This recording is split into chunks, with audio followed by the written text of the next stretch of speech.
Theodore Géricault is known for a number of things. Now, he's going to be classically trained, although he chafes at the restrictions of neoclassicism. Instead, he's known for drama, visual complexity, and, well, emotional force.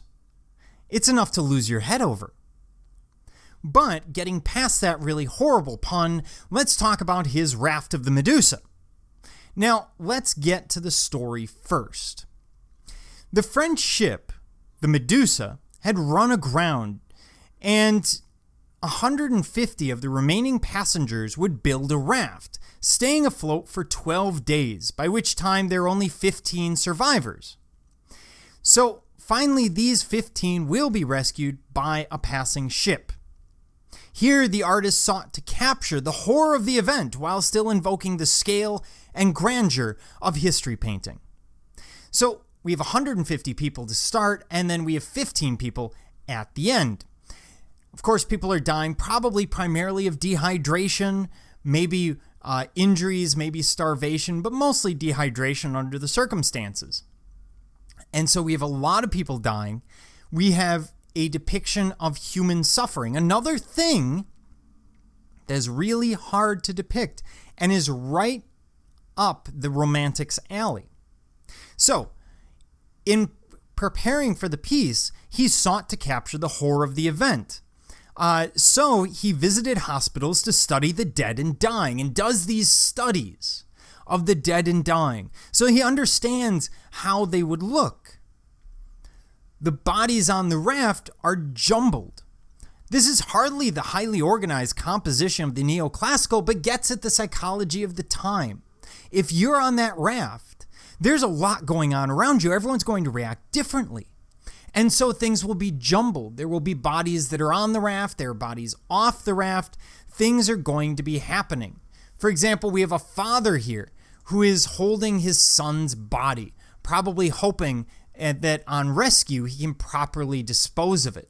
We have other bodies who are just simply trapped in the raft or simply haven't been kicked out, or some of which may not quite be dead yet.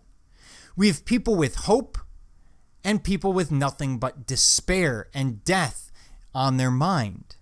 So he's trying to capture that entire human drama on a single canvas. Now, he will use a pyramidal composition, something that we've seen from Leonardo da Vinci, Raphael, and others. It's a very classical idea.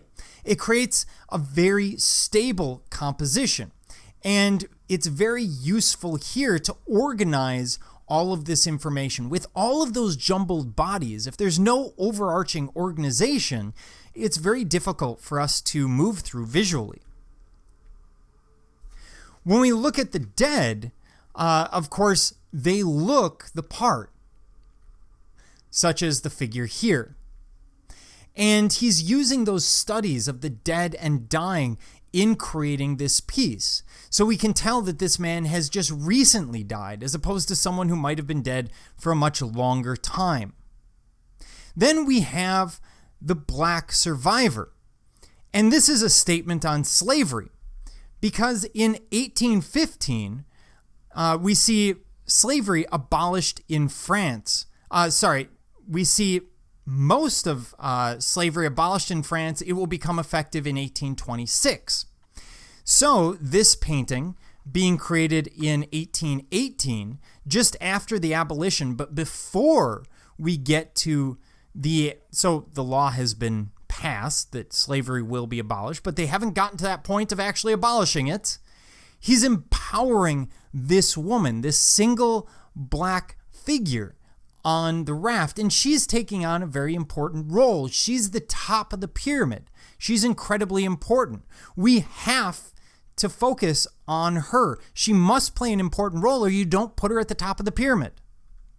Now, what are they all waving at? Well, they're waving at that. That little shape is actually a ship in the distance. That is their hope. That is their rescue. And it's supposed to give hope to anyone who looks at it, that there's always something out there. These people who survived 12 days in the middle of the ocean managed to survive, so can you, given your circumstances. So when we look at it, It's really giving us this sense of human psychology, of human drama, the human condition. How people mourn, how people die, how people are hopeful. Because some of these people, even though they see hope, don't seem all that hopeful. They've given up. Maybe this person is dead, or maybe they get up later when hope is, right alongside. So he's exploring a lot of ideas, exploring a lot of psychology, which makes this particularly romantic. And he does so on a massive scale. The painting is 16 by 23 feet, taking the form of a giant history painting. Even though it's his, heavily altered version of a historical event, it's not really a historical depiction.